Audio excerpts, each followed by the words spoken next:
हाँ, good morning to all of you. Magnetic fields due to electric current या chapter मध्ये आपण कालच्या लेक्चरमध्ये torque on a current loop याची चर्चा केली. एखादं करंट कॅरिंग लूप एक रेक्टँग्युलर असेल किंवा सर्क्युलर असेल, शक्यतो रेक्टँग्युलर घेतला आपण काल.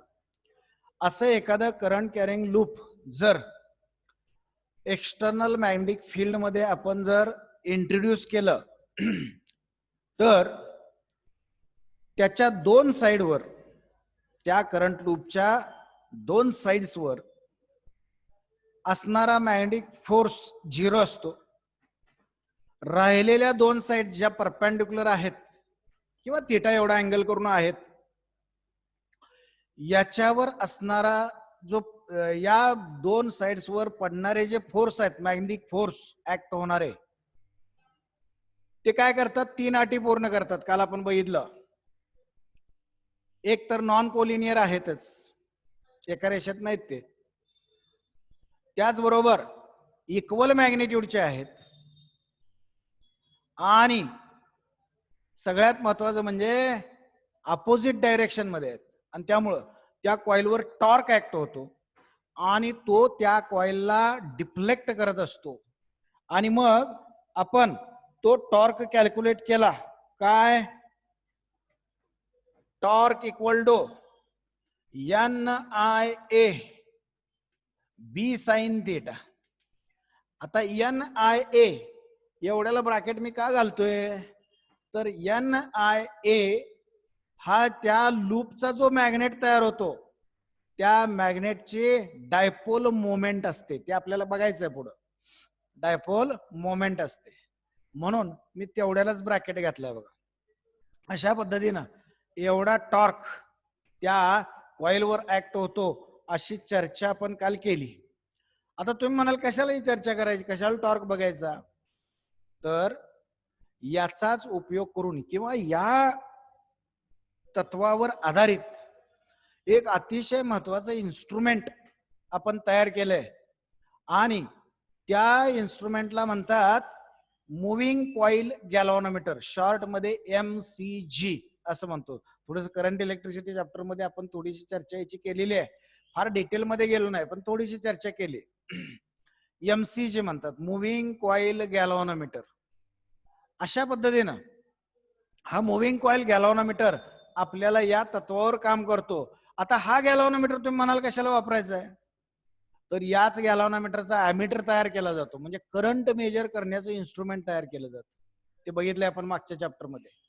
त्याच MCGचा उपयोग करून, मुव्हिंग कॉइल गॅल्व्हनोमीटरचा उपयोग करून व्होल्ट मीटर तयार केला जातो, पोटेन्शियल डिफरन्स मेजर करण्यासाठी.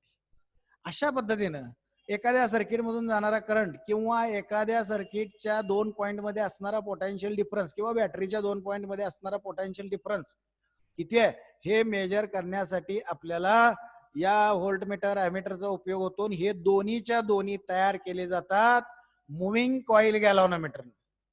मग मागच्या चॅप्टर मध्ये करंट इलेक्ट्रिसिटी मध्ये आपण हे ॲमीटर आणि व्होल्टमीटर कसे तयार केले जातात बघितलं, पण मुव्हिंग कॉइल गॅल्व्हनोमीटर हा थोडक्यात अभ्यासला. तो थोडस छोटस आर्टिकल यामध्ये दिलेला आहे, मुव्हिंग कॉइल गॅल्व्हनोमीटर.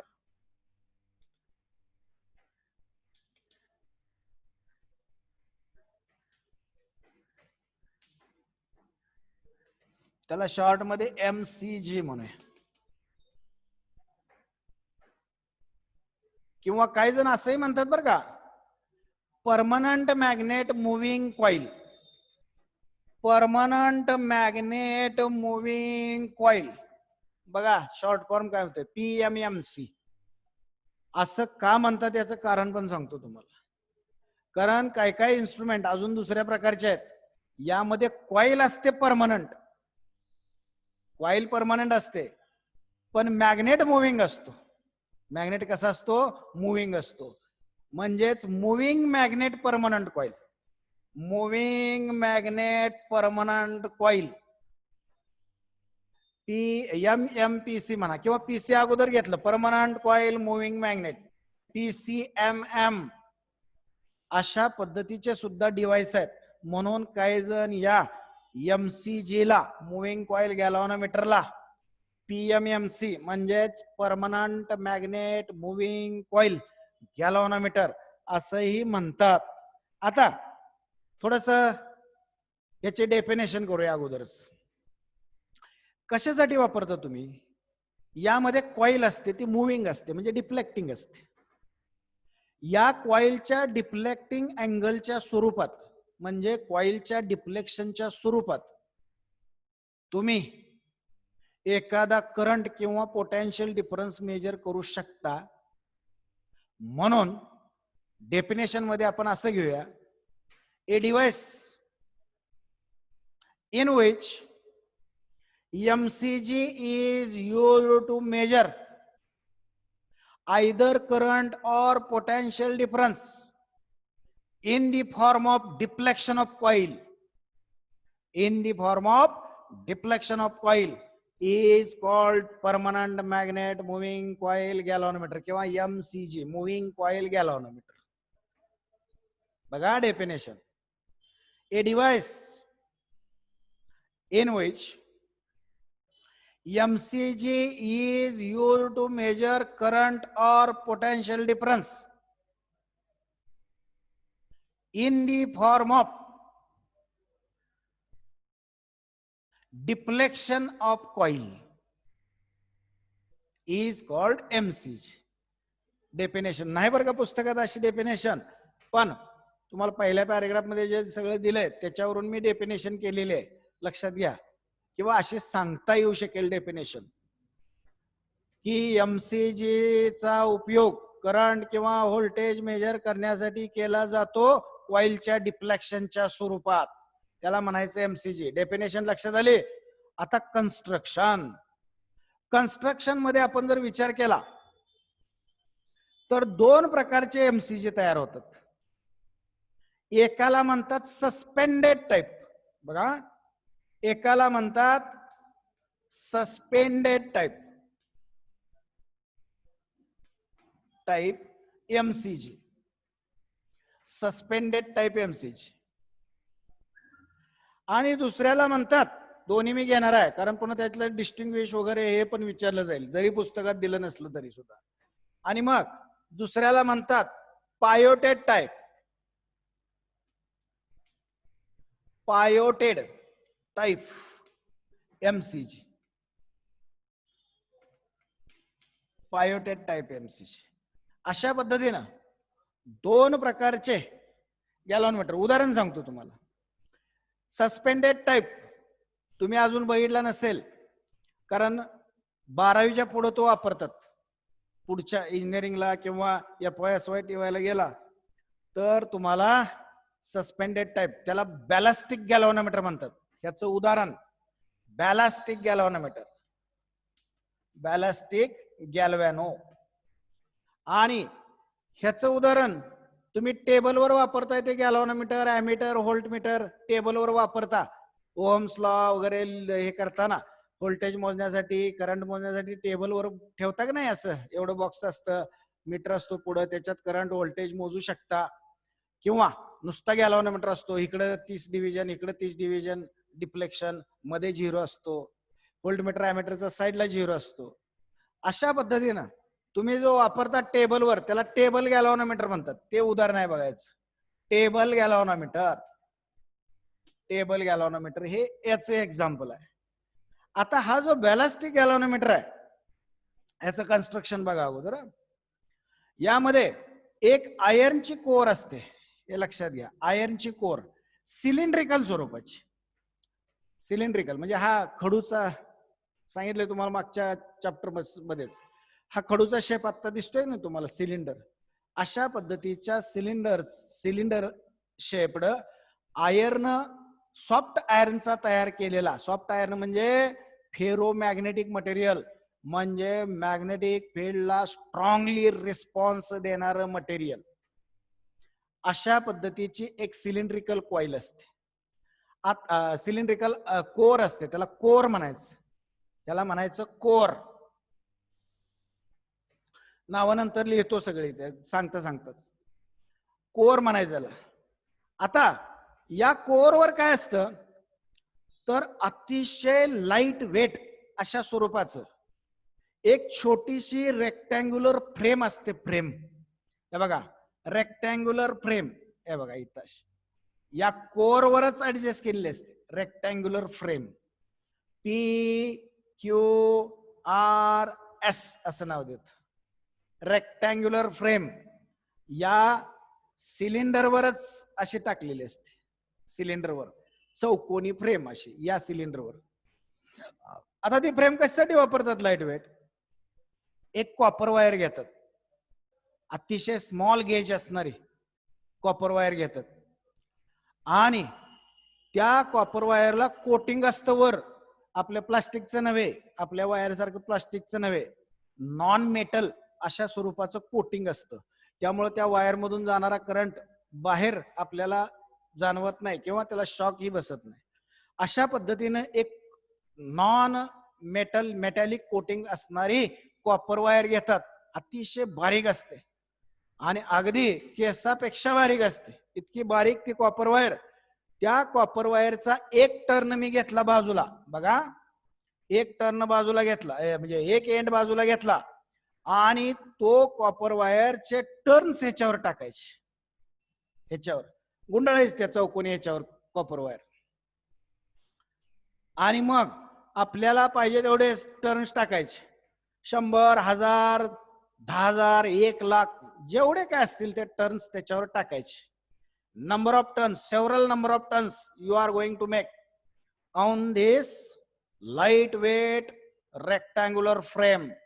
त्याच्यावरती गुंडाळली की पुन्हा एक दुसरा एंड मी बाजूला घेतला, दुसरा एंड समजा इथं घेतला. सस्पेंडेड टाईप मध्ये अशाच पद्धतीने घ्यायचं असतं. सस्पेंडेड टाईप गॅल्व्हनोमीटर मध्ये कॉपर वायर गुंडाळले बरं का, त्या वायरचा एक एंड इथं घेतलाय, एक एंड इथं घेतलाय आणि त्याच्यावर भरपूर टर्न टाकलेले आहेत. लक्षात घ्या. आता हे सगळं कुठं ठेवलं जातं तर कॅव्हिटी टाईप मॅग्नेट असतो. आता साईडनं बघतोय बरं का, साईड व्ह्यू काढलाय मी. काय काढलाय? Side view. साईडनं बघताना आपल्याला असं दिसणार आहे. मग ती कॅव्हिटी दिसणार नाही, कॅव्हिटी दिसणार नाही, ही बाजू दिसणार आहे. असं असणार कॅव्हिटी, कॅव्हिटी, परंतु दिसणार आपल्याला हा भाग. म्हणून मी असा काढतोय बरं का. अशा पद्धतीनं एक स्ट्रॉंग मॅग्नेट असतो. स्ट्रॉंग मॅग्नेट, त्याचा हा एन पोल आणि त्याचा हा एस पोल. बघा असताना मी बाजूला काढून दाखवतोय. वरून जर बघितलं तुम्ही, वरून टॉप व्ह्यू म्हणायचं, हा साईड व्ह्यू झाला. टॉप व्ह्यू जर बघितला तुम्ही तर तो कसा दिसतो बघा. इथं बाजूला काढतोय मी. यामध्ये टॉप व्ह्यू जर बघितला तर अशा पद्धतीची एक कॅव्हिटी असते, कॅव्हिटी सर्क्युलर. बघा दोन मॅग्नेटची अशी कॅव्हिटी तयार केली जाते की जेणेकरून सर्कल तयार होईल अशा पद्धतीची. आणि मग हे कॅव्हिटी टाईप मॅग्नेट, हा एन पोल आणि हा एस पोल, असे दोन मॅग्नेट ठेवलेले असतात. मध्ये सर्कल तयार होईलच. अशा पद्धतीनं वरून बघितलं तर हे दोन्ही मॅग्नेट तसे आहेत. वरून जर बघितलं तुम्ही, पण साईड न बघितल्यानंतर थोडस तुम्हाला ते मॅग्नेट असे दिसत आहेत, या पद्धतीने दिसत आहेत. वाटल्यास इथं कोपरा जरा असा करतो. हे बघा, ऍक्च्युअली वरून बघितलं तर ते असे दिसत आहेत, पण साईडनं बघितलं तर तुम्हाला हे असं दिसत नाही, असं कॅव्हिटी नाही. हे बघा साईडनं बघितलं तर नुसतं हे दिसणार, म्हणजे असं नुसतं हे दिसणार. म्हणून मी असे लिहिलेत बरं का. पण कॅव्हिटी टाईपच मॅग्नेट येत आहेत अशा स्वरूपाचे. अशामुळं काय होतं, रॅडियल मॅग्नेटिक फील्ड कॉइलवर ऍक्ट होतं. रॅडियल मॅग्नेटिक फील्ड कसं ते नंतर सांगतो. त्यानंतर आता या एंडला कॉपर वायरच्या एक फॉस्फर ब्रॉन्झ सारखी, बघा फॉस्फर ब्रॉन्झ हे अलॉय आहे. फॉस्फर ब्रॉन्झ हे अलॉय आहे. या अलॉयची वायर वापरली जाते का तर त्या वायरला ट्विस्ट केलं असं तर ट्विस्टिंगला अतिशय सेन्सिटिव्ह असते वायर. नाहीतर तुम्ही म्हणाल लोखंडाची वापरूया आयर्नची, त्याला ट्विस्ट करायला तुम्हाला अतिशय टॉर्क लागेल, त्याला पिरघळण्यासाठी, ट्विस्ट करण्यासाठी अतिशय मोठा टॉर्क लागेल, कारण त्याची सेन्सिटिव्हिटी कमी आहे, रद्दड सेन्सिटिव्हिटी आहे. मग सेन्सिटिव्हिटी हायर असली पाहिजे. सेन्सिटिव्ह शब्द ऐकलाय का? सेन्सिटिव्हिटी आपल्यात सुद्धा असते. एखाद्याला बोललं तरी लगेच डोळ्यातून पाणी येतं, सेन्सिटिव्ह. एखाद्याला अगदी बदडला तरी सुद्धा त्याला काही वाटत नाही, त्याचं रद्दड सेन्सिटिव्हिटी म्हणायचं. सेन्सिटिव्हिटी लक्षात येते. अशा पद्धतीनं ही फॉस्फर ब्रॉन्झ अतिशय सेन्सिटिव्ह वायर असते आणि कंडक्टिव्ह पण असते. म्हणजे करंट कंडक्ट करण्यासाठी पण उपयोग होतो आणि सेन्सिटिव्ह पण आहे.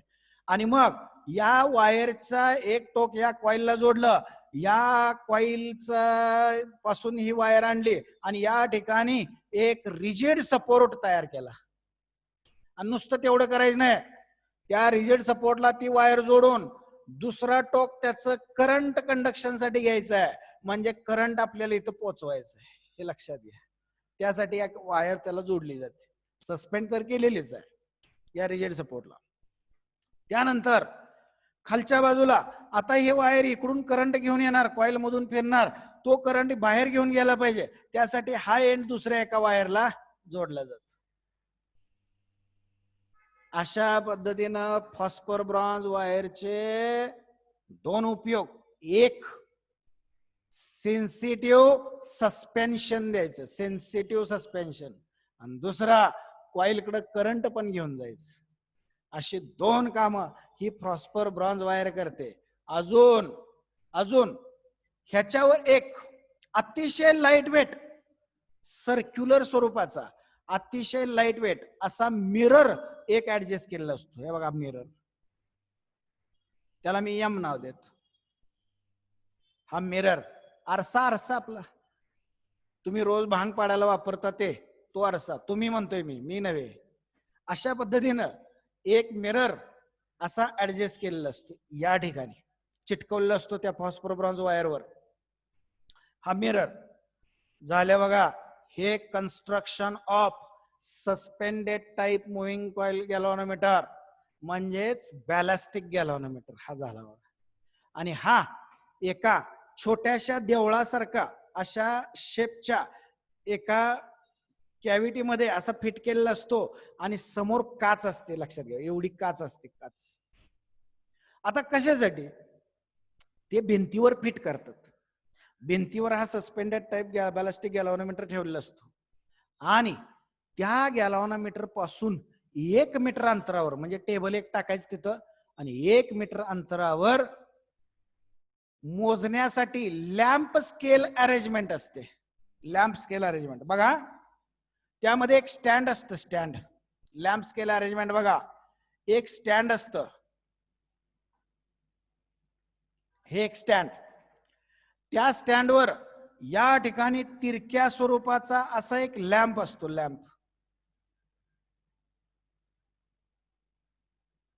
इथं बल्ब असतो, त्यात आतमध्ये असा बल्ब असतो आणि या बल्ब पासून येणारा लाईट लॅम्प मधून बाहेर पडतो. या लॅम्पच्या माउथला एक उभी क्रॉस वायर असते, म्हणजे असं झालेलं असतं, हे बघा असं एक उभी क्रॉस वायर लावलेली असते केसासारखं, म्हणजे घोड्याच्या शेपटीचा केस वगैरे असा तो उभा चिटकवलेला असतो तिथं. म्हणजे या लॅम्पच्या माउथला असा चिटकवलेला असतो उभा, त्याला क्रॉस वायर म्हणतात. त्याचा उपयोग आपल्याला रिडिंग घेण्यासाठी करायचा असतो, म्हणून त्याला म्हणतात. हा झाला लॅम्प. आणि या ठिकाणी त्याच स्टँडवर अशी एक पट्टी असते, स्केल असते, त्याचा 0 मध्ये असतो आणि इकडे एक 50 डिव्हिजन आणि इकडे एक 50 डिव्हिजन. आपल्या सेंटीमीटरच्या डिव्हिजन 50-50 डिव्हिजन, इकडं 50 इकडं 50, अशी ट्रान्सपरंट स्केल असते, प्लास्टिकची वगैरे ट्रान्सपरंट, म्हणजे त्या स्केलवर पुढून लाईट पडला तर मागून आपल्याला दिसलं पाहिजे. अशा पद्धतीनं ही लॅम्प स्केल अरेंजमेंट, काय म्हणतात त्याला, लॅम्प स्केल अरेंजमेंट. ही लॅम्प स्केल अरेंजमेंट या बॅलास्टिक गॅल्व्हनोमीटरच्या, म्हणजे सस्पेंडेड टाइप मुव्हिंग कॉइल गॅल्व्हनोमीटरच्या समोर 1 मीटर अंतरावर ठेवलेली असते. आणि मग रिडिंग घेताना काय करायचं बघा, या लॅम्पचा फोकस करायचा या मिररवर आणि मिररवरचं रिफ्लेक्शन त्या पट्टीवर, या पट्टीवर, आणि त्या पट्टीवर तुम्हाला पॉइंटर अशा पद्धतीने दिसतोय बघा. हा पॉइंटर असा दिसतो, ही क्रॉस वायर वगैरे दिसते. आणि मग त्या पट्टीवर पॉइंट जो जसा कॉईल डिफ्लेक्ट होईल बघा, ही कॉईल जशी डिफ्लेक्ट होईल या पद्धतीनं मिरर म्हणजे फॉस्फर ब्रॉन्झ वायर ट्विस्ट होते, म्हणजे मिरर पण डिफ्लेक्ट होत.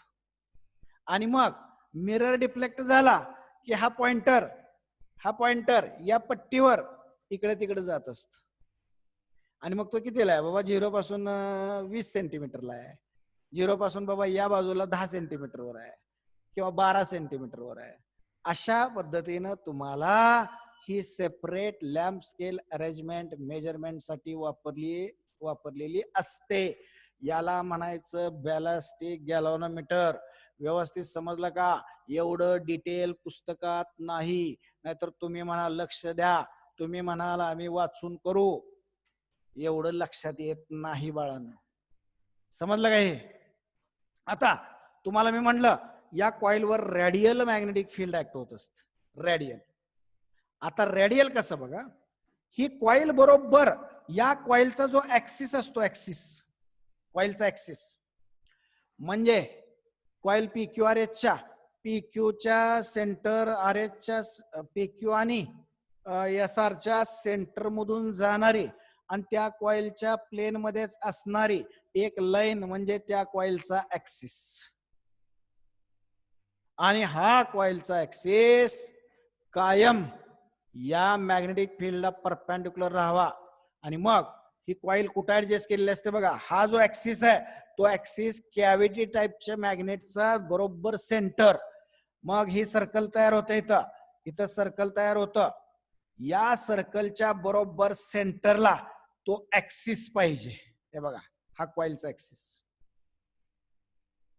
आता साइड व्ह्यू इथं काढतो बरं का, मी साइड व्ह्यू इथं काढतो म्हणजे तुमच्या लक्षात येईल. हा आयर्न कोर बघा, हा आयर्न कोर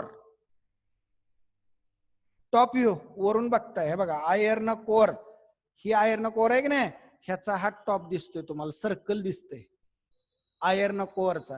आणि त्याच्यावर ही कॉइल, आता तुम्हाला कॉइलचा PS, QR आणि RS भाग दिसत नाही, फक्त PQ भाग दिसतोय बघा. PQ फक्त कुठलं वरून बघितलं तर फक्त PQ दिसणार आहे, म्हणजे Pच्या खाली SI पॉइंट खाली आतल्या बाजूला, Qच्या खाली R पॉइंट आहे आतल्या बाजूला, आणि मागच्या बाजूला PQ सारखाच हा SR आहे मागच्या बाजूला. समजतंय का? बघा मागच्या बाजूला. तुमचे व्हिडिओ ऑन आहेत का? म्हणजे तुम्ही काय करतायत तुमच्या लक्षात येते की नाही मला तुमच्या चेहऱ्यावरून कळेल. आता अशा पद्धतीने हा टॉप व्ह्यू. आता रेडियल मॅग्नेटिक फील्ड बघा, रेडियल मॅग्नेटिक फील्ड म्हणजे इकडे N पोल पासून S पोल पर्यंत, N पोल पासून S पोल पर्यंत, N पोल पासून S पोल पर्यंत, अशा पद्धतीनं रेडियल मॅग्नेटिक फील्ड या कॉइलवर ऍक्ट होत असत, रेडियसच्या स्वरूपात, म्हणून रेडियल असं मॅग्नेटिक फील्ड या कॉइलवर ऍक्ट होत असत. आणि मग हा कॉइलचा ऍक्सिस, हे बघा हा ऍक्सिस, हा कॉइलचा ऍक्सिस कायमस्वरूपी बघा असा सरळ आहे, त्या रेडियल मॅग्नेटिक फील्डला परपेंडिक्युलर आहे बघा, आहे का? आता इथं बघा, या रेडियल मॅग्नेटिक फील्ड तयार करण्या पाठीमागचं कारण बघा काय, कशा पाहिजे रेडियल, कशाला पाहिजे? सरळ मॅग्नेट आणून टाकले, कशाला कापत बसायचं मॅग्नेट, अशी कॅव्हिटी का करायची? याचं कारण बघा, या रेडियल मॅग्नेटिक फील्ड मध्ये कॉइल कशी फिरली बघा, ही कॉइल कशीही डिफ्लेक्ट झाली, म्हणजे अशा पद्धतीनं कशीही डिफ्लेक्ट होऊ द्या, अशी येऊ द्या किंवा अशी येऊ द्या, कुठेही कुठल्याही पोझिशनला येऊ द्या, कायमस्वरूपी ह्यातला PQ आणि हा SR या कॉइलच्या या दोन साइड्स त्या मॅग्नेटिक फील्डला कायम पॅरलल. बघा हे बघा, हे मॅग्नेटिक फील्डची लाईन आहे, मॅग्नेटिक लाईन्स ऑफ फोर्स, आणि मग PQ ला पॅरलल आहे, माग SR ला पण ती पॅरलल आहे. समजा कॉइल अशी डिफ्लेक्ट झाली, कॉइल अशी डिफ्लेक्ट झाली बघा, PQ he magnetic line of force centre मधून जाणारी. बघा पीक्यूला पॅरलल आहे म्हणजे एसआर ला पण पॅरलल आहे. ही एक गोष्ट लक्षात आली. म्हणजे आपण अप्लाय केलेलं magnetic field, cavity type magnetic field किंवा रेडियल मॅग्नेटिक फील्ड हे या कॉइलच्या पीक्यू आणि एसआर ला कायम पॅरलल. परंतु पीएस आणि क्यूआर, पीएस हे बघा इथून पी पासून खाली पीएस आहे आणि इथं क्यू आहे, क्यू पासून खाली आर आहे म्हणजे क्यू आर आहे. या पीएस आणि क्यू आर ला, पीएस अँड क्यू आर याला कायम परपेंडिक्युलर, कायम पर कशी कॉइल फिरू दे कायम हे magnetic lines of force PS आणि क्यू आर ला परपेंडिक्युलर आणि पी क्यू आणि एस आर ला पॅरलल. हे लक्षात घ्या. कायम कशी कॉइल डिफ्लेक्ट होते. यासाठीच रेडियल मॅग्नेटिक फील्ड तयार केलेलं असतं. समजलं का इथपर्यंत कशासाठी ते तयार करतोय. आता बघा, आता दुसरा गॅल्व्हनोमीटर, हा पायोटेट टाइप गॅल्व्हनोमीटर. आता हेच घेणार आहे मी. आता ते रेडियल वगैरे पुसतोय बरं का इथलं.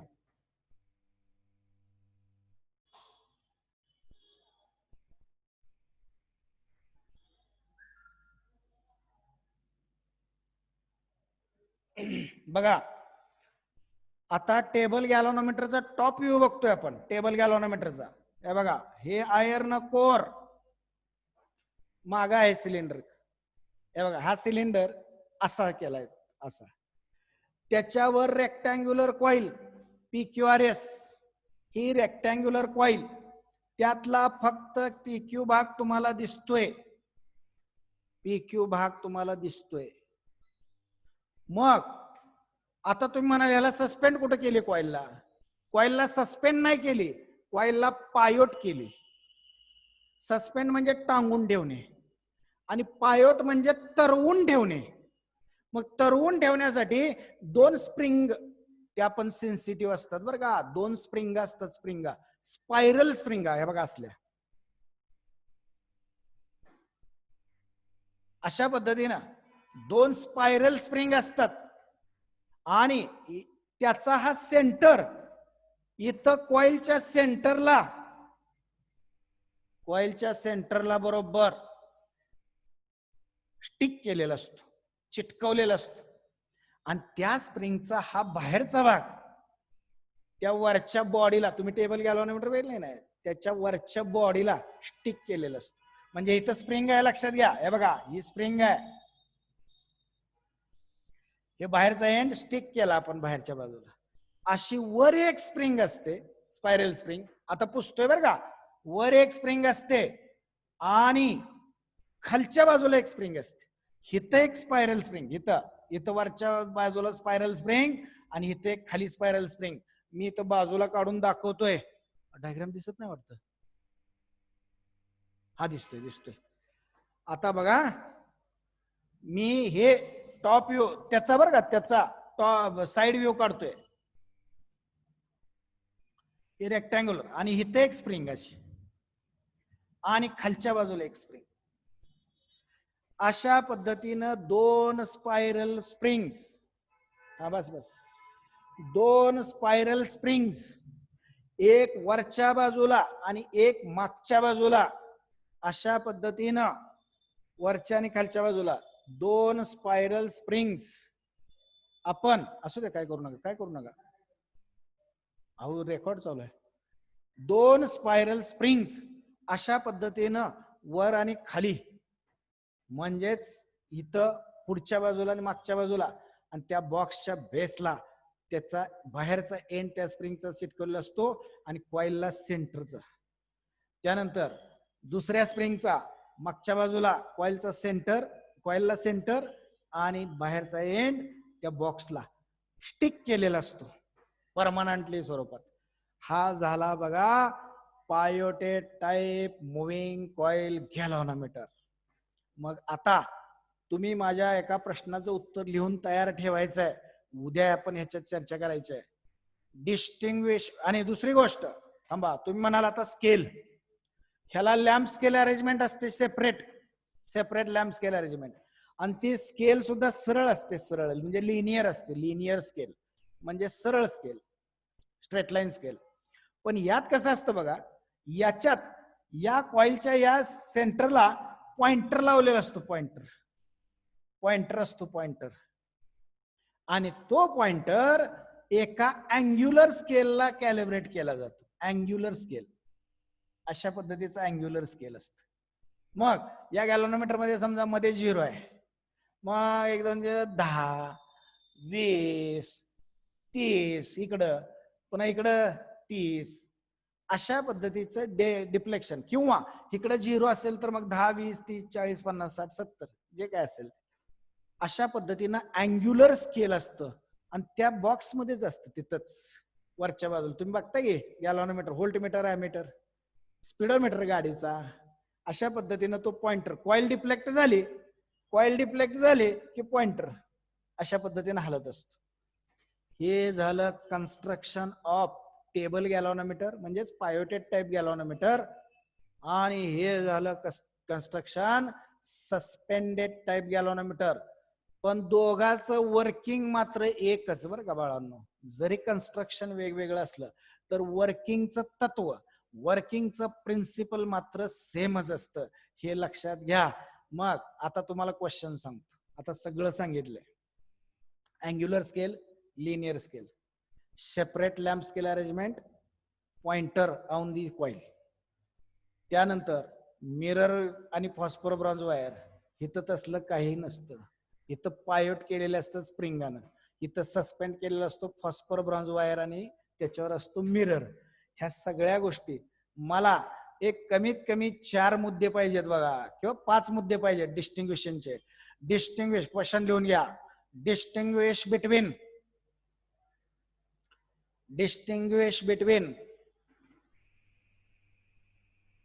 suspended type, distinguish between suspended type and pivoted type, MCG. Distinguish between suspended type and pivoted type, MCG. यातला आता आपण वर्किंग बघूयाच, याचं वर्किंग बघूया. मग आता वर्किंग बघण्यासाठी आपण बघूया, यात बघूया. आता काय होतं बघा, PQRS या 4 साइड आहेत कॉइलच्या. त्यातली PQ, आपलं टॉर्कचं हे काय आहे बघा, torque equal to NIA B sin theta, एवढा टॉर्क ऍक्ट होतोय. आता अगोदर फोर्स बघा कोणाकोणावर ऍक्ट होतोय, त्यासाठी मी एक दुसरा डायग्राम घेणार आहे. मग हा डायग्राम जरा पुसतोय मी.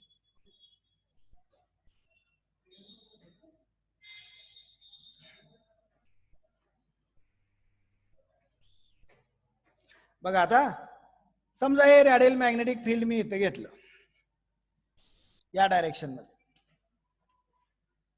बघा बी एवढ्या इंडक्शन्स इकडच्या दिशेने आहे बरं का, या डायरेक्शन मध्ये. आणि यामध्ये मी कॉइल कशी ऍडजस्ट केलेली आहे बघा.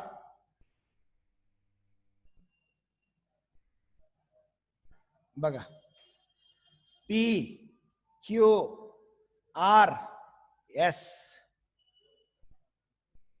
बघा आता बघा इकडे, ह्याच्यातून करंट आत असा गेला कॉइल मधून. जो करंट मेजर करायचा आहे किंवा जे पोटेन्शियल डिफरन्स मेजर करायचा आहे तो आपण त्या कॉइलच्या 2 टोकामध्ये जोडला. या कॉइलच्या 2 टोकामध्ये, ह्याच्यात ही 2 टोकं बाजूला इकडे आणलेली असतात बरं का, बाजूला आणलेले असतात कॉइलची 2 टोकं. आणि तुम्हाला त्याच्यावर एक लाल आणि एक काळं अशा पद्धतीने जोडायला दिलेले असतात. आणि मग अशा पद्धतीने या कॉइलच्या 2 टोकामध्ये पोटेन्शियल डिफरन्स दिला की या कॉइल मधून करंट पास होतो. या कॉइल मधून करंट पास झाला की आपल्याला सिच्युएशन झाली, 4 कंडक्टर आहेत. करंट कॅरिंग 4 कंडक्टर आहेत आणि हे 4 कंडक्टर करंट कॅरी करतात आणि मॅग्नेटिक फील्ड मध्ये आहेत, एक्सटर्नल मॅग्नेटिक फील्ड मध्ये ते आहेत का नाही. मग करंट कॅरिंग कंडक्टर एखाद्या एक्सटर्नल मॅग्नेटिक फील्ड मध्ये आपण फ्रीली सस्पेंड केला किंवा फ्रीली सोडून दिला की त्याच्यावर फोर्स ऍक्ट होतो. मग आता कुणाकुणावर किती फोर्स ऍक्ट होतोय बघूया.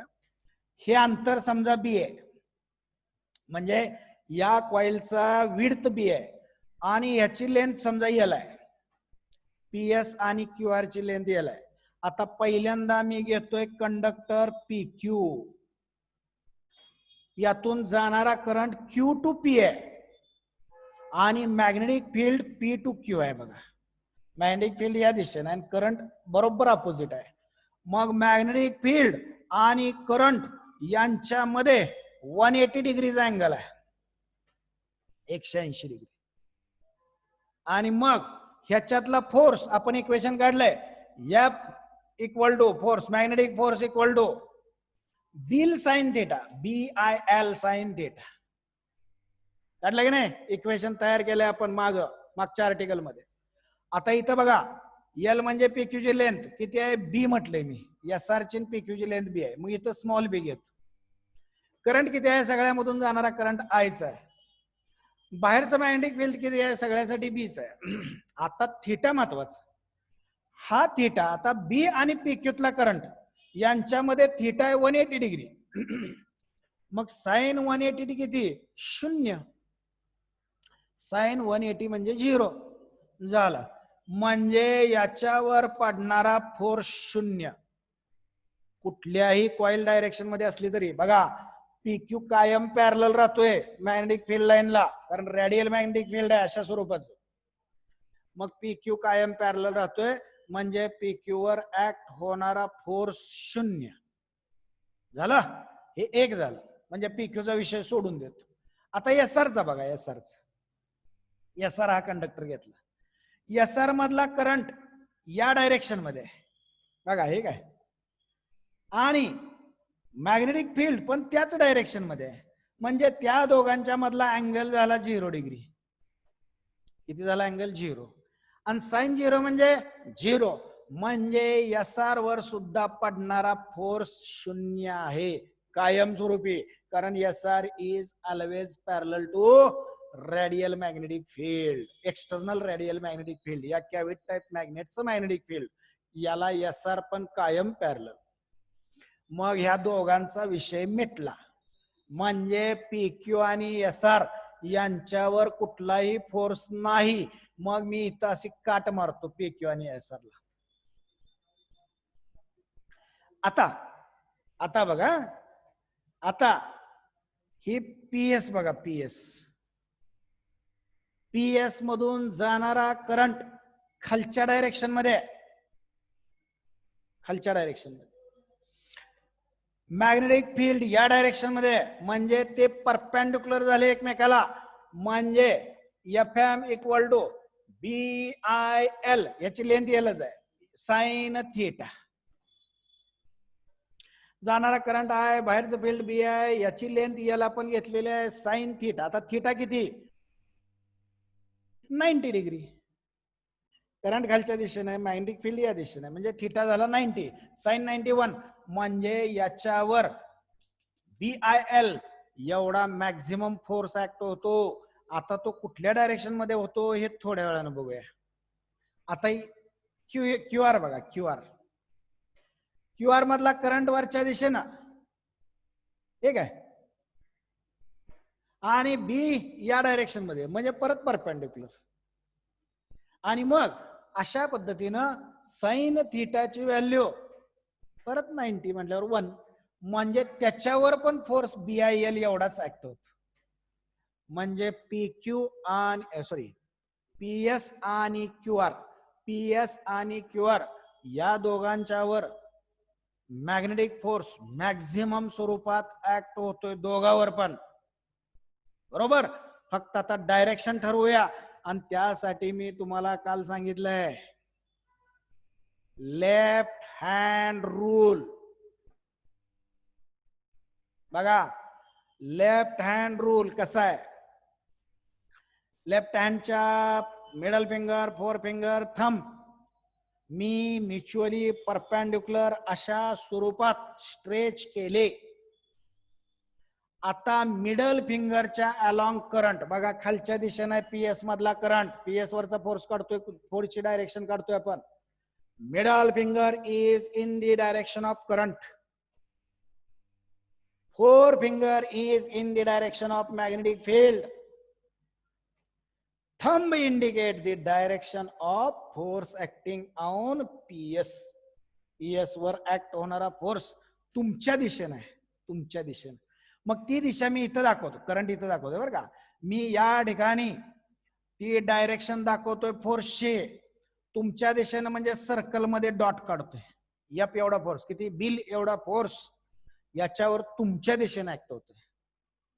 आता क्यू आर चा विचार करूया. क्यू आर परत left hand rule. Magnetic field आहे या डायरेक्शन मध्ये, फोर फिंगर अगोदरच घेऊन टाकतो. परंतु करंट आता खालच्या दिशेने नाही, वरच्या दिशेने. ह्यात खालच्या होता, यात वरच्या दिशेने. मग असं केलं पाहिजे मला. कुठे गेला थंब बघा, थंब कुठे गेला बघा. मॅग्नेटिक फील्ड करंट, थंब गेला आतल्या दिशेनं, म्हणजेच या ब्लॅकबोर्डच्या तुमच्या प्लेन ऑफ पेपरच्या आतल्या दिशेनं. म्हणजे याच्यावरचा फोर्स, करंट इथं दाखवतोय, याच्यावरचा फोर्स ऍक्ट होतोय प्लेन ऑफ पेपरच्या आतल्या दिशेनं. आणि तो एफ एवढाच आहे, लक्षात घ्या. तो एफ एवढाच आहे. आतल्या दिशेसाठी मी काय करतो, सर्कल मध्ये क्रॉस करतो. ह्याच्यातला फोर्स एफ एवढाच आहे, ह्याच्यावर ऍक्ट होणारा फोर्स पण एफ एवढाच आहे त्या बाहेरच्या मॅग्नेटिक फील्ड मुळे. पण दोघांची इक्वल मॅग्नेट्यूड आहे, पण दोघांची डायरेक्शन अपोजिट आहे बघा. एफ बाहेरच्या दिशेनं, एफ आतल्या दिशेनं. म्हणजे झाला कपल ऑफ फोर्स. आणि कपल ऑफ फोर्स म्हणजेच टॉर्क. आणि हा टॉर्क याला, या कॉइलला डिफ्लेक्ट करतो. हा टॉर्क डिफ्लेक्ट करतो. म्हणजे काय होतं बघा, या कॉइल मधून आपण करंट पास केला की या कॉइलचं मॅग्नेटिक फील्ड तयार होत. या कॉइलचं मॅग्नेटिक फील्ड त्या कॉइलवर बाहेरच्या मॅग्नेटिक फील्डशी इंटरॅक्ट होत. बाहेरचं मॅग्नेटिक फील्ड आणि कॉइलचं तयार झालेलं मॅग्नेटिक फील्ड यांच्यामध्ये इंटरॅक्शन होत. आणि या इंटरॅक्शन मध्ये त्या कॉइलवर टॉर्क ऍक्ट होतो. आणि तो टॉर्क त्या कॉइलला डिफ्लेक्ट करतो. मग हा डिफ्लेक्ट करणारा टॉर्क किती आहे बघा. डिफ्लेक्ट करणारा टॉर्क काढतोय मी इथं. टॉर्क इक्वल टू, किंवा टीडी म्हणतो, टीडी डिफ्लेक्टिंग टॉर्क. टॉडी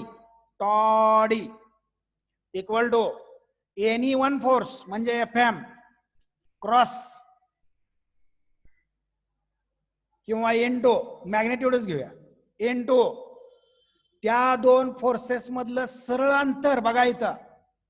त्या दोन फोर्सेस मधलं सरळ अंतर म्हणजेच या कॉइलचा ब्रेड्थ आहे बघा, बी एस आर ची लांबी किंवा पी क्यू ची लांबी, बरोबर. मग इनटू ब्रेड्थ. मग आता फोर्स टाकतो इथं. मग फोर्स किती टाकला, बी आय एल क्रॉस बी, बरोबर. म्हणजे टॉर्क किती ऍक्ट झाला बघा, बी आय एल क्रॉस बी. म्हणजे काय बघा, लेंथ इनटू ब्रेड्थ. म्हणजे या कॉइलचा एरिया, त्याला मी ए म्हणतो. परंतु हे मी एक टर्न घेतलाय कॉइलचा, एकच टर्न घेतलाय. अशा पद्धतीनं तुम्ही भरपूर टर्न टाकताय, एन एवढे टर्न टाकताय. म्हणजे हा टॉर्क असणार आहे B I A into N, एवढा टॉर्क असणार आहे. म्हणजे T D deflecting torque acting on the coil due to interaction between induced magnetic field of the coil and external applied magnetic field. बघा मी काय म्हणलो, मराठीत सांगतोय. बाहेरून आपण कॅव्हिटी टाइप मॅग्नेटनं अप्लाय केलेलं मॅग्नेटिक फील्ड आणि या कॉइल मधून करंट पास झाल्यानंतर या कॉइलचं तयार होणारं मॅग्नेटिक फील्ड या दोघांच्या इंटरॅक्शन मधून या कॉइलवर ऍक्ट होणारा टॉर्क हा NBIA एवढा आहे. म्हणजे तिथं थिटा 90 आहे बरं का, इथं लिहिले बघा मी, tau equal to NIAB sine theta. यातला थिटा 90 आहे. म्हणजे मॅग्नेटिक फील्ड आणि कॉइलचा ऍक्सिस यांच्यामध्ये अँगल 90 डिग्री आहे. कॉइलचा ऍक्सिस हा कॉइलचा ऍक्सिस आणि बी यांच्यामध्ये अँगल 90 डिग्री आहे. म्हणजे NIAB तेच आलं बघा, काल आपण घेतलेलं तेच आलं. NIAB एवढा डिफ्लेक्टिंग टॉर्क. व्यवस्थित लिहितो मी इथं, व्यवस्थित लिहितो. Deflecting torque acting on the coil NIAB एवढा, याला इक्वेशन 1 म्हणतो. याला इक्वेशन 1 म्हणतो. एवढा डिफ्लेक्टिंग टॉर्क या कॉइलवर त्या एक्सटर्नल मॅग्नेटिक फील्ड वरून ऍक्ट होतो आणि मग कॉइल होते डिफ्लेक्ट. आता कॉइल डिफ्लेक्ट झाली की काय होतंय बघा, कॉइल डिफ्लेक्ट झाली की फॉस्फर बॉन्ड वायर ट्विस्ट होते. मग किती नाही झाली, थिटा मधून झाली. मग जेवढा जास्त करंट आपण या कॉइल मधून पास करू, जेवढा जास्त करंट तेवढं जास्त डिफ्लेक्शन. ठीक आहे, जेवढा जास्त टॉर्क आणि जेवढा जास्त टॉर्क तेवढं जास्त डिफ्लेक्शन. जेवढा करंट कमी तेवढं कमी टॉर्क आणि तेवढं कमी डिफ्लेक्शन. म्हणजे अशा पद्धतीनं या डिफ्लेक्टिंग टॉर्कनं काय केलं, त्या कॉइलला डिफ्लेक्ट केलं. पण कॉइलला डिफ्लेक्ट केलं त्यावेळी फॉस्फर बॉन्ड वायर ट्विस्ट झाली, किंवा पायोटेट टाईप असेल तर स्प्रिंगा ट्विस्ट झाल्या. म्हणजे त्या स्प्रिंगांच्या पोटेन्शियल एनर्जीच्या स्वरूपात हा टॉर्क स्टोअर करून ठेवला गेला. लक्षात घ्या. आता आपण काय करतो, करंट झिरो करूया, करंट कट करूया. बाहेरून जाणारा करंट कट केला की त्या स्प्रिंगामध्ये पोटेन्शियल एनर्जीच्या स्वरूपात, पोटेन्शियल एनर्जीच्या स्वरूपात एनर्जी स्टोअर झाले. ती एनर्जी रिव्हर्स टॉर्क लावते किंवा रिस्टोरिंग टॉर्क लावते. रिस्टोरिंग म्हणजे काय, त्या बॉडीला तिच्या ओरिजिनल डायमेन्शन्सला किंवा ओरिजिनल पोझिशनला आणणारा फोर्स, टॉर्क, त्याला म्हणायचं रिस्टोरिंग टॉर्क. रिस्टोरिंग टॉर्क, हा रिस्टोरिंग टॉर्क त्या स्प्रिंगाला होतात किंवा इथं फॉस्फर ब्रॉन्झ वायर पायोटेट मध्ये आपलं सस्पेंडेड मध्ये फॉस्फर ब्रॉन्झ वायर लावते. आणि मग थिटा एवढा अँगल डिफ्लेक्शन झालंय ना, थिटा मधूनच ओरिजिनलला आणते. जे डिफ्लेक्शन झालंय ते ओरिजिनलला आणण्याचं काम या स्प्रिंगा किंवा फॉस्फर ब्रॉन्झ वायर करते. आणि मग फॉस्फर ब्रॉन्झ वायर किंवा स्प्रिंगा रिस्टोरिंग टॉर्क लावतात. त्याला टॉ आर म्हणतो, रिस्टोरिंग टॉर्क. रिस्टोरिंग टॉर्क लावतात त्याला टॉ आर म्हणतो. जेवढं डिफ्लेक्शन त्या कॉइलचं तेवढ्यामधूनच रिस्टोर. म्हणजे deflecting angle is directly proportional to restoring torque. हे लक्षात ठेवायचं. Deflecting angle is directly proportional to restoring torque. जेवढ्यातून डिफ्लेक्शन तेवढ्यातूनच परत ओरिजिनल पोझिशनला. म्हणून रिस्टोरिंग टॉर्क स्प्रिंगाने आणि फॉस्फर ब्रॉन्झ वायरनं तेवढाच लावला. आणि तो थिटाला प्रोपोर्शनल असतो. जेवढा जास्त थिटा तेवढा जास्त रिस्टोरिंग टॉर्क. आणि मग याच्यातला प्रोपोर्शनॅलिटी कॉन्स्टंट घेतो बघा, इथं लिहितोय मी डेरिवेशन. याच्यातला प्रोपोर्शनॅलिटी कॉन्स्टंट घेतो, tau R is equal to capital K घेतो इनटू थिटा. याला म्हणतो इक्वेशन 2. आता ह्या के ला काय म्हणतात बघा, के ची डेफिनेशन करूया. के ला इकडे ठेवतो आणि थिटाला इकडे आणतो. म्हणजे K equal to tau R upon theta. Restoring torque per unit twist.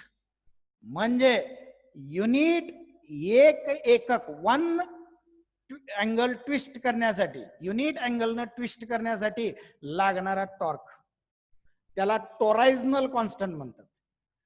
किंवा टोरायझनल शब्द नाही तुम्हाला आला, टोरायझनल, टोरायझनल कॉन्स्टंट म्हणतात त्याला. किंवा तो शब्द नाही झाला तुम्हाला, टॉर्क कॉन्स्टंट म्हणा, काय हरकत नाही. Torque per unit twist. Twist म्हणजे unit angle. Torque per unit angle.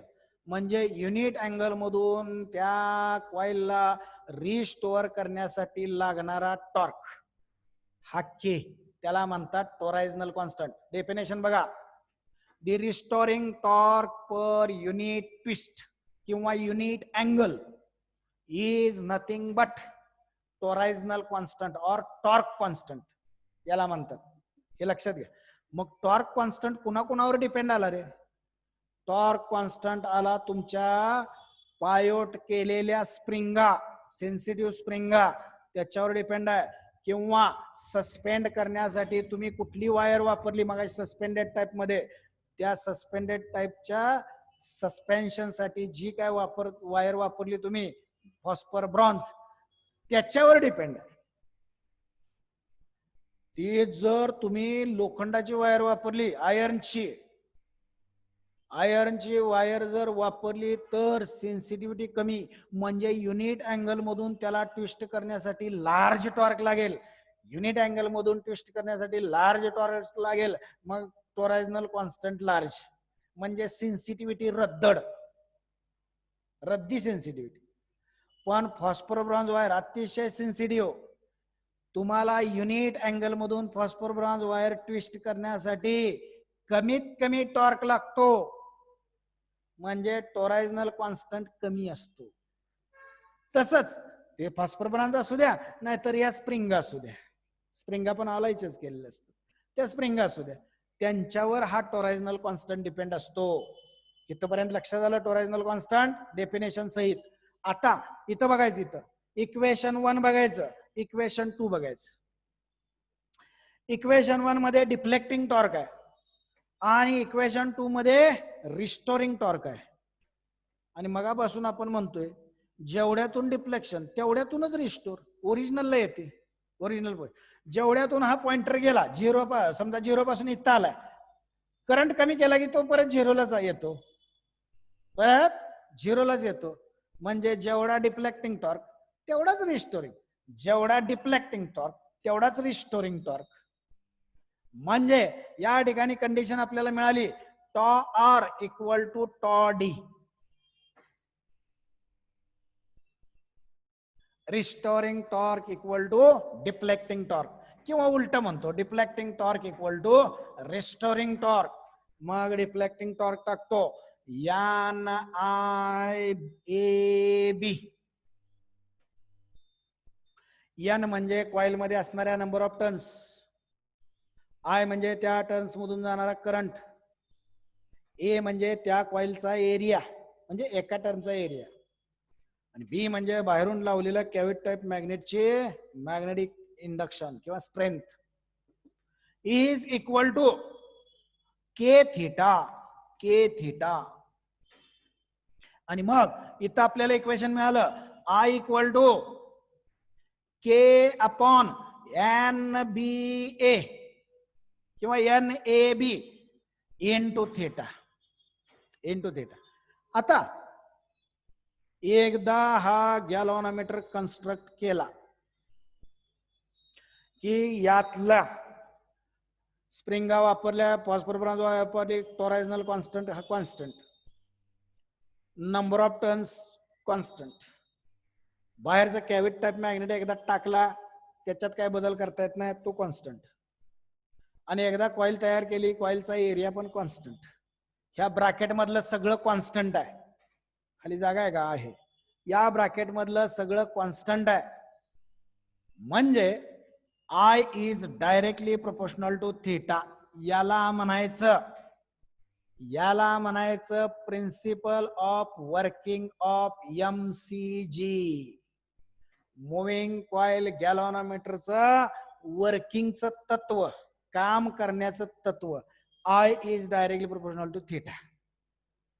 मग हे शब्दात कसं सांगायचं बघा, वर्किंग प्रिन्सिपल शब्दात कसं सांगायचं बघा. हे इक्वेशन तुम्हाला मी नुसतं दिलं होतं, कसं आलंय हे आज बघतोय, त्या दिवशी तुम्हाला डायरेक्ट इक्वेशन मी दिलं होतं हे. आता वर्किंग प्रिन्सिपल बघा, तत्व, वर्किंगचं तत्व शेवटचं बघा. वर्किंगचं प्रिन्सिपल पहिल्यांदा मराठीत सांगतोय. कॉइल मधून करंट गेला की कॉइलच्या भोवती मॅग्नेटिक फील्ड इंड्यूस होतं, ते इंड्युस्ड मॅग्नेटिक फील्ड आणि बाहेरचा एक्सटर्नल मॅग्नेटनं लावलेलं एक्सटर्नल मॅग्नेटिक फील्ड या दोघांच्या मध्ये इंटरॅक्शन होतं. या इंटरॅक्शन मध्ये मॅग्नेटिक टॉर्क त्या कॉइलवर ऍक्ट होतो. त्या कॉइलला तो डिफ्लेक्ट करतो. तो जे डिफ्लेक्शन अँगल असतो तो अँगल त्या कॉइल मधून जाणाऱ्या करंटला डायरेक्टली प्रोपोर्शनल असतो. याला म्हणायचं त्या एमसीजीचं वर्क करण्याचं प्रिन्सिपल. वर्क करण्याचं प्रिन्सिपल. आता तेच इंग्लिश मध्ये सांगतोय. When current is passed through the coil, magnetic field is induced as surrounding to it. That induced magnetic field and external applied magnetic field interact between each other. In this interaction, magnetic torque is get applied on the coil and it deflect to that coil through certain angle theta. That deflecting angle is directly proportional to current passed through the coil. किंवा उलट म्हटलं तरी चालतंय. That current passed through the coil is directly proportional to deflecting angle of the coil. It is the principle of working of moving coil galvanometer. मग एखादा म्हणाले एवढं सगळं सांगायला पाहिजे का प्रिन्सिपल मध्ये तत्व सांगताना? एवढं सांगितलं तरी चालेल. बघा, current passed through the coil is directly proportional to deflecting angle of the coil. एवढं सांगितलं तरी चालेल. It is the principle of working of moving coil galvanometer. बघा आता काय काय बघितलं हे बघा. मगापासून कन्स्ट्रक्शन एमसीजीच, डेफिनेशन एमसीजीची, टोरायझनल कॉन्स्टंटची डेफिनेशन आणि शेवटी वर्किंग प्रिन्सिपल, एमसीजीचं वर्किंग प्रिन्सिपल. हे 4 स्टेटमेंट महत्वाचे. आणि बाकीच काय मग मॅथमॅटिकल कसं रेडियल मॅग्नेटिक फील्ड ऍक्ट होतं, कुणाला पॅरलल कुणाला परपेंडिक्युलर. हा डायग्राम वाटल्यास बाजूला काढून ठेवा तिथं तुम्हाला जर पाहिजे असेल तर. ओके, अशा पद्धतीनं आपण एक आर्टिकल घेतलं आज, मुव्हिंग कॉइल गॅल्व्हनोमीटर. वाचायचं, आजच्याच वाचायचं, म्हणजे मी काय सांगितलेलं त्यावेळी वाचताना तुम्हाला आठवेल आणि मग तुम्हाला ते मेमरीमध्ये फिट बसेल. ओके, बाकीचं आता बघू आपण पुढच्या लेक्चरला. बाय.